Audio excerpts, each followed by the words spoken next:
Assalamualaikum warahmatullahi wabarakatuh. Alhamdulillah wassalatu wassalamu ala rasulillah. Teman-teman, apa kabar semuanya? Kembali lagi bersama saya Muhammad Hussein di Gaza, Palestina. Dalam konten kali ini saya ingin merespon video di situ sosok Buya Rozi. Saya nggak kenal siapa beliau, tapi kalau saya lihat di medsos itu namanya doktor tuh Buya Rozi Hashim.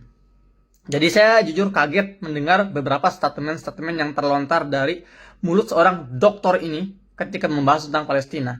Dan saya lihat postingannya itu, kontennya itu sudah ditonton 328.000. Banyak juga itu.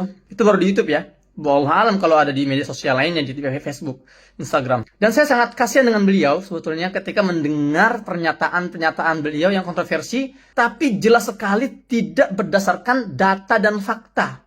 Dan saya lebih kasihan lagi dengan para audiensnya yang polos, yang tidak paham Palestina, kemudian mendengar pernyataan-pernyataan seputar Palestina dari seorang sosok yang mereka anggap ini adalah kredibel untuk membicarakan Palestina.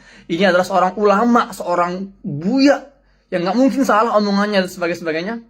Masya Allah, berat tanggung jawabannya buat beliau kalau beliau tidak mengklarifikasi pernyataan beliau ini. Dan ini sudah tersebar luas di media sosial, teman-teman. Dan ini tuduhan yang nggak sederhana, ini tuduhan yang nggak simpel ini. Dan yang dituduh pun bukan orang-orang sembarangan, menuding para pejuang Palestina di Gaza. Kita akan dengar bareng-bareng ya beberapa statement kontroversi beliau. Sebetulnya saya lihat durasinya itu sejam, dan nggak mungkin saya dengerin sejam semuanya kan, mereaksi video ini sejam utuh nggak mungkin. Jadi saya hanya ingin fokus di beberapa poin-poin penting. Untuk saya jelaskan ya, untuk saya klarifikasi. Baik, kita lihat bareng-bareng sekarang. Dulu ada seorang yang bernama Muhammad bin Idris yang kita sekarang kenal dengan Syafi'i. Beliau lahir tahun 150 Hijriah. Lahir di Palestina, di Ramallah.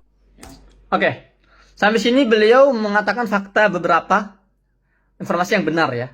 Tapi ketika bicara Ramallah, tempat kelahiran Imam Syafi'i, ini blunder besar bagi seorang dokter yang selalu bicara tentang sejarah, tentang para imam madhab, tentang para imam fikih dan sebagainya. Nggak kenal siapa itu Imam Syafi'i. Jelas dari cara beliau menyampaikan informasi itu, beliau nggak melakukan research itu. Kata beliau, Imam Syafi'i Muhammad bin Idris ini ya rahmatullah alaih, lahirnya tahun 150 Hijriah. Oke, itu benar. Orang Palestina, ya benar. Namun ketika dia menyebut nama kotanya, Ramallah, ini blunder. Paling enggak ya kalau enggak baca biografi Imam Syafi'i yang lengkap, paling enggak di Google dulu sih, di Wikipedia sih. Ya, Imam Syafi'i itu keluar, itu ada tulisannya. Lahir di mana? Gaza. Bukan di Ramallah. Ramallah mah jauh, di mana tahu, 70 km dari Gaza. Itu poin pertama ya. Dari poin pertama ini, dari informasi pertama ini kita sudah bisa sedikit menyimpulkan memang beliau ini ngomong itu nggak berdasarkan data dan fakta yang harus diriset lebih dahulu, nggak sekedar asbun asal bunyi. Jadi sekali lagi, Imam Syafi'i lahir di Gaza, dan saya pernah bikin vlog ke rumah Imam Syafi'i. Saya pernah main ke rumah Imam Syafi'i yang masih ada di Gaza dan masih dipelihara, masih dirawat sekarang. Di situ ada makam saudari-saudarinya, ada makam, kalau nggak salah si ibunya di makam di situ ibunya. Meskipun Imam Syafi'i ini lahir di Gaza tapi besarnya di Mekah ya, kemudian kalau tidak salah meninggalnya di Mesir, kuburannya di Mesir, Allah alam ya. Tapi yang pasti Imam Syafi'i ini orang Gaza, lahir di Gaza. Itu poin pertama, teman-teman. Ini mohon maaf Bapak Ibu, jangan terlalu semangat masalah Palestina. Ibu-ibu jangan terlalu semangat, Bapak Ibu jangan terlalu semangat masalah Palestina. Ini harus dikomentari. Orang kalau bicara terlalu semangat, otomatis ada dua jalur. Terlalu semangat membantu Palestina atau terlalu semangat menindas Palestina. Itu doang ya. Kalau kita bicara semangat terhadap Palestina. Dan kita tahulah ibu-ibu dan bapak-bapak di Indonesia nggak mungkin menindas Palestina, tapi mendukung Palestina dan mensupport Palestina itu pasti.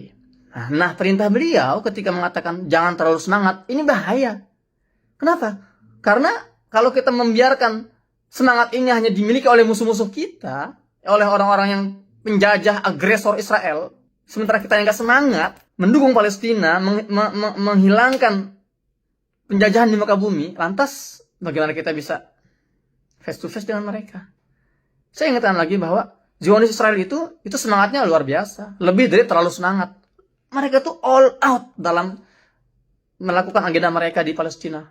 Menjarah, mengusir, membunuh, membakar, menangkapi, membantai dengan berbagai sumber daya finansialnya, dengan kekuatan medianya, kekuatan lobby-lobbynya. Mereka itu setiap hari berusaha untuk agar mereka itu bisa menguasai Palestina secara utuh dan mendirikan negara Israel secara utuh.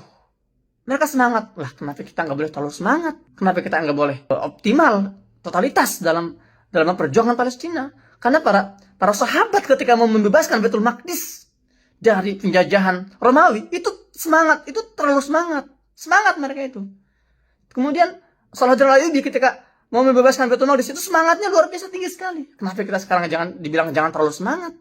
Ya, lanjut. Jangan kebablasan. Ini ada cerita yang kita banyak nggak tahu. Kejadiannya di Masjidil Aqsa, tapi kemudian yang berperang Hamas dengan Israel. Ini dua hal yang berbeda. Ini statement yang pernah saya dengar dari seorang Zionis, wanita Zionis Indonesia. Dia orang Indonesia, ngakunya orang Indonesia. Ya, jurnalis sudah 10 tahun lebih atau 20 tahun lebih, wallahualam dia ngakunya gitulah ya. Dan dia juga menggunakan statement yang sama, sayang sekali, dengan yang digunakan oleh ya Ustadz Rozi ini. Nah, yang aneh dalam konflik terakhir, kenapa bisa gitu ya, lokasi kericuhan, kerusuhan terjadinya di Masjid Al-Aqsa, yang adalah lokasinya di Yerusalem, Gaza yang menyerang Israel. Kenapa bisa gitu loh? Jaraknya 76 km nih, Yerusalem ke Gaza. Kejadiannya di Masjidil Aqsa, tapi yang perang Hamas dengan Israel. Jadi kenapa kita harus misah-misah sih antara Masjidil Aqsa dengan Gaza? Dalam perdebatan saya dengan Bu Monica Riker itu di TV One, saya sudah jelaskan antara Masjidil Aqsa dengan Gaza itu nggak bisa dipisahin. Mereka berada dalam satu wilayah, yaitu Palestina. Masjidil Aqsa itu wilayah Palestina di Yerusalem, di Al-Quds. Gaza itu wilayah Palestina di wilayah di bagian selatannya. Dan ketika ada penodaan, pelecehan di Baitul Maqdis, di Masjidil Aqsa, dan warga Baitul Maqdis, warga Palestina di sana itu nggak bisa berbuat apa-apa selain mereka hanya bertakbir, mereka melawan dengan bebatuan, mereka melawan dengan kembang api misalnya kan. Mereka nggak bisa juga mengharapkan bantuan dari luar, nggak ada yang datang militer yang masuk ke sana, nggak ada pasukan perdamaian dunia yang lindungi mereka, menjaga mereka. Mereka hanya bisa pasrah, mereka hanya bisa sholat, berkumpul di Masjidil Aqsa untuk meredam berbagai aksi penodaan Israel terhadap Masjidil Aqsa. Dan mereka mengandalkan para pejuang-pejuang Palestina di Gaza untuk membalas serangan-serangan itu. Wajar.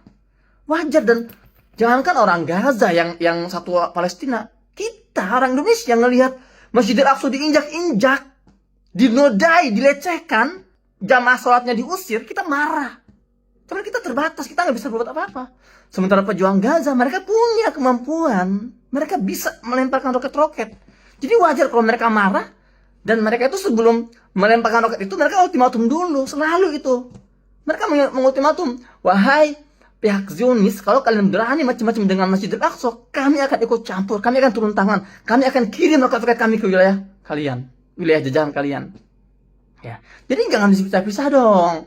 Logikanya juga, kalau kita terapin di Indonesia nih, ya Belanda datang lagi di tahun ini, kemudian menjajah Pulau Jawa misalnya kan, orang Sumatera diam gitu, nontonin aja. Oh itu bukan urusan kita, nggak bisa gitu dong.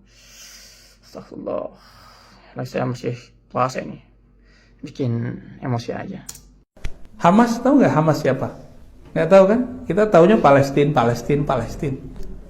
Ini kabar agak pahit saya kasih tahu, ya. Karena kita kadang-kadang donasi, kita nggak tahu donasi ke siapa. Saya suka Bapak Ibu hobi donasi, tapi pastikan donasinya ke siapa. Karena saya pernah masuk ke Israel. Ya, itu juga sebuah pengakuan bahwa beliau mengakui ada yang namanya negara Israel. Padahal kalau kita lihat sebagian orang-orang Barat yang bukan Muslim, ketika mereka datang ke Israel itu mereka nggak nyebut Israel, mereka nyebutnya Palestina. Saya mau datang ke Palestina. Tapi beliau dengan bangganya mengatakan, saya pernah datang ke Israel. Itu Palestina, Ustaz, itu Palestina yang dijajah oleh Israel. Itu kita masuk 7 kali diperiksa, nggak bisa bawa barang-barang. Maka pastikan kalau kita donasi ke lembaga yang diakui oleh pemerintah dan lewat jalur pemerintah, hanya itu satu-satunya jalur. Jadi tolong pastikan ketika donasinya ke lembaga yang lewat jalur pemerintah, hanya itu. Kalau nggak bisa masuk. Jadi kalau dia bilang nggak ada donasi yang bisa masuk kecuali melalui pemerintah, ini fitnah yang sangat luar biasa. Ini bahaya teman-teman. Jadi dia itu seolah mengatakan bahwa semua lembaga-lembaga kemanusiaan Indonesia yang kirim bantuan ke Palestina itu dusta, bohong, nggak nyampe. Itu nggak ada itu. Jadi yang saya lakukan ini itu uang pribadi saya nih. Saya bagi-bagi ribuan paket sembako misalnya, kemudian ribuan iftar menu buka puasa, saya kirim bantuan medis ke pihak pemerintah. Itu berarti pakai duit saya itu duit orang Indonesia dan bisa masuk. Jadi Buya Rozi ini, Ustaz Rozi ini, mungkin Allah berapa kali ya, dia masuk sekali mungkin ke wilayah Palestina di wilayah tepi barat, kemudian menyimpulkan semuanya. Ya iya, kalau ente lewatnya checkpoint Israel nggak bisa bawa duit sebanyak itu ke Palestina. Makanya sini ke Gaza dong, sini main ke Gaza, jangan asal ngocos itu mulutnya, gitu loh. Karena bagi Hamas, siapapun yang berdamai dengan Israel berarti dia antek Israel. Nah, ini logikanya sudah nggak nyambung. Hamas kemudian sampai hari ini menganggap siapapun Muslim Palestina yang ingin damai dengan Israel itu antek Israel dan boleh dibunuh. Ya Allah, ini sebuah fitnah yang sangat keji dan memalukan keluar dari mulut seorang tokoh agama yang banyak didengar suaranya. Mana ada Hamas membolehkan membunuh sesama Muslim hanya karena berbeda pandangan politik. Ya, ini keterlaluan. Saya sudah buat konten sebelumnya tentang Hamas dan Fatah. Saya hidup di Gaza ini nggak sehari 2 hari. 12 tahun saya di Gaza. Teman-teman saya itu ada anak-anak muda yang simpatisan terhadap Hamas, simpatisan Hamas gitu ya. Teman-teman saya juga ada simpatisan Fatah. Teman-teman saya ada simpatisan Jabhah Sya'biyah, Jihad Islami. Dan kita semua nggak ada itu kata-kata yang mengatakan Hamas memperbolehkan membunuh Muslim yang beda dengan dia, artinya yang mau berdamai dengan Israel disebut antek Israel dan boleh dibunuh. Antum perhatikan Ustaz, antum itu yang antum tuduh siapa itu? Itu bukan orang sembarangan. Mereka yang mengorbankan darah dan nyawanya untuk mempertahankan negeri Palestina, negeri para nabi. Mereka yang mempertahankan, mereka yang mengorbankan dengan darah dan nyawanya. Masjidil Aqsa itu dipertahankan oleh siapa? Oleh para pejuang Palestina di Gaza. Entah itu Hamas, entah itu Fatah, entah itu Jihad Islami. Dan kita kalau ngomong ini ngeri banget, hati-hati. Sebagai penutup saya ingin sampaikan satu hadis dari Abu Umamah. Dia mendengar Rasulullah SAW pernah bersabda, La tazalu ta'ifatu min ummati 'ala ad-din zahirin li'aduwwihim qahirin la yadurruhum man khalafahum illa ma asabahum min la'wa hatta ya'tiyahum amrullah wa hum kadzalik. Qalu ya Rasulullah wa aynahum? Qala bi Baitul Maqdis wa aqna fi Baitul Maqdis. Kata Nabi SAW, akan ada satu golongan kecil ta'ifah dari umatku yang senantiasa berjuang tampil dalam kebenaran dan selalu menggetarkan, berhasil memukul mundur musuh-musuhnya. Dan mereka akan dilecehkan, akan direndahkan, akan difitnah. Tapi itu nggak berdampak pada semangat mereka. Nah, dan mereka tetap dalam kondisi seperti itu, dalam kondisi tampil dalam kebenaran, kemudian tidak tunduk dengan musuh-musuh mereka. Mereka konsisten, istiqomah sampai mereka meninggal. Nah, para sahabat bertanya, ya Rasulullah, mereka di mana? Apa jawabannya? Hum bi Baitul Maqdis wa aknaf Baitul Maqdis. Mereka itu orang-orang di sekitar Baitul Maqdis, di Baitul Maqdis dan sekitar Baitul Maqdis. Ya. Kalau para ulama hari ini menyebut para pejuang-pejuang Gaza inilah, mereka inilah yang dimaksud oleh hadis Nabi itu. Mereka yang dimaksud dalam hadis Taifah Mansurah itu. Orang-orang Baitul Maqdis di Yerusalem dan sekitar Baitul Maqdis, yaitu orang Palestina di Gaza dan sekitarnya. Kok orang-orang seperti ini dituduh dengan tuduhan fitnah yang keji seperti ini, dibilang ini teroris, ini membolehkan membunuh sesama Muslim. Ya, pesan saya kepada Ustadz Buya Rozi, antum orang yang berilmu, antum sudah doktor, ya, antum pahamlah bagaimana idza ja'akum fasiqun binaba'in fatabayyanu. Ada istilah tabayun, dan ini kalau tidak antum klarifikasi, kalau tidak antum luruskan informasi yang antum sampaikan dan sudah ditelan oleh masyarakat dan beredar luas, berat pertanggungjawabannya, Ustaz. Adapun tugas buat kalian teman-teman, postingan ini disebar seluas-luasnya untuk meluruskan fitnah yang terlanjur beredar di atas. Fitnah yang terlanjur beredar barusan. Tolong diluas. Antum punya kewajiban yang sama dengan yang saya miliki, yaitu untuk menyampaikan informasi yang sesuai agar fitnah berhenti, agar fitnah ini tidak terus meluas. Demikian, semoga bermanfaat. Saya Muhammad Hussein. Assalamualaikum warahmatullahi wabarakatuh.